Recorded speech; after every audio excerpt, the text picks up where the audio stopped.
ഞാനിന്ന് വീഡിയോയിലോട്ട് വന്നിരിക്കുന്നത് ഒരു 3/4 കിലോ ബീഫ് വാങ്ങിച്ചിട്ടുണ്ടായിരുന്നേ. അത് പഴയ രീതിക്ക് എൻ്റെ അമ്മ വെക്കുന്ന രീതിക്ക് വെക്കാനായിട്ടാണ് പോകുന്നത്. വൃത്തിയായിട്ട് കഴുകി ഒരു ചട്ടിയിലാണ് വെച്ചിരിക്കുന്നത്. പണ്ട് കാലത്തൊക്കെ നമ്മൾ ചട്ടിയിലാണല്ലോ വയ്ക്കുന്നത്. അത് ഇതിലേക്ക് കുറച്ച് വെള്ളം കൂടെ ചേർത്തിട്ടുണ്ട്. തീ എരിയുന്ന അടുപ്പിലായതുകൊണ്ട് വെള്ളം ആവശ്യമാണ്. നന്നായിട്ടൊന്ന് വേവട്ടെ. നമ്മൾ ചട്ടിയിൽ വെച്ച ഇറച്ചിയിലേക്ക് ഇടാനും വേണ്ടിയിട്ട് ഞാൻ കുറച്ച് ചെറിയ ഉള്ളിയാണ് എടുത്തിരിക്കുന്നത്. ഒരു 10-200 ഗ്രാം ചെറിയ ഉള്ളി എടുത്ത് അരിഞ്ഞു വെച്ചിട്ടുണ്ട്. ഇതുപോലെ ഫുള്ളായിട്ട് ഇട്ടിട്ടുണ്ട്. പിന്നെ കുറച്ച് ഇഞ്ചി അരിഞ്ഞു വെച്ചിട്ടുണ്ട്, കുറച്ച് വെളുത്തുള്ളി, ഒരു 7 പച്ചമുളക് എടുത്ത് നടുവേ കീറിയിട്ട് അത് എടുത്തിട്ടുണ്ട്. നമ്മുടെ ഇറച്ചി കണ്ടോ നന്നായിട്ടായിട്ടുണ്ട്. ഇത് ഏകദേശം 3/4 മണിക്കൂറോളമായി ചട്ടിയിൽ വെച്ച് തീ കത്തിച്ചിട്ട് ചേർത്ത് കൊടുക്കാം. അതുപോലെ കുറച്ച് ഉപ്പും കൂടി ചേർത്ത് ഇളക്കി വെച്ചൊന്ന് അടച്ചു വെച്ച് വേവിക്കാം.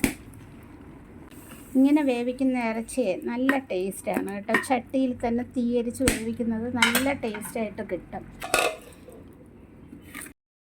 എടുത്തിരിക്കുന്ന ഇറച്ചിക്ക് വേണ്ടുന്ന മസാല കൂട്ടുകളാണ്. 1 ടീസ്പൂൺ മുളക് പൊടി എടുത്തിട്ടുണ്ട്. കാശ്മീർ ചില്ലിയാണ്, എരിവ് കുറഞ്ഞതാണ്. ഞാൻ പച്ചമുളക് കൂടുതൽ ചേർത്തിട്ടുണ്ട്. ഒരു 1.25 ടീസ്പൂണാണ്. 1.25 ടീസ്പൂൺ മല്ലിപ്പൊടി എടുത്തിട്ടുണ്ട്. ഒരല്പം മഞ്ഞൾപ്പൊടി, മഞ്ഞൾ അതിൽ നമ്മൾ ചേർത്തിട്ടുണ്ട്. കുറച്ച് കറി മസാലപ്പൊടി എടുത്തിട്ടുണ്ട്. കുറച്ച് കുരുമുളകിൻ്റെ പൊടി. ഇത് കുരുമുളക് ചേർക്കാതെ പൊടിച്ച് വെച്ചേക്കുന്ന കറി മസാലപ്പൊടിയാണ്. മുളക് പൊടി, മല്ലിപ്പൊടി അല്പം കൂടുതൽ എടുക്കും. മഞ്ഞൾപ്പൊടി നമ്മൾ ചേർത്തിട്ടുണ്ട്. അതിനോടൊപ്പം ചേർക്കാനും വേണ്ടിയിട്ട് അല്പം കൂടെ എടുത്തിട്ടുണ്ട്. ഉപ്പ് ആവശ്യത്തിന് നമ്മൾ ചേർത്തിട്ടുണ്ട്. ലാസ്റ്റിൽ ഉപ്പ് വേണമെങ്കിൽ ചേർത്ത് കൊടുക്കാം. പൊടികളെല്ലാം ചെറുതായിട്ടൊന്ന് ചൂടാക്കി എടുത്തിട്ടുണ്ട്.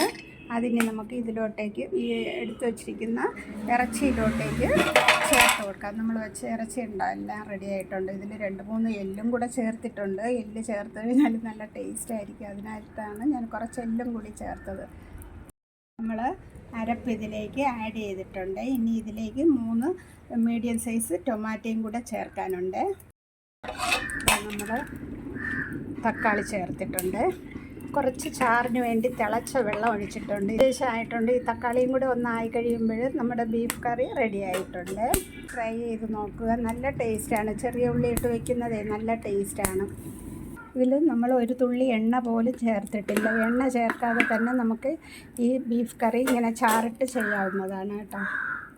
നമ്മുടെ ബീഫ് കറി റെഡി ആയിട്ടുണ്ട്.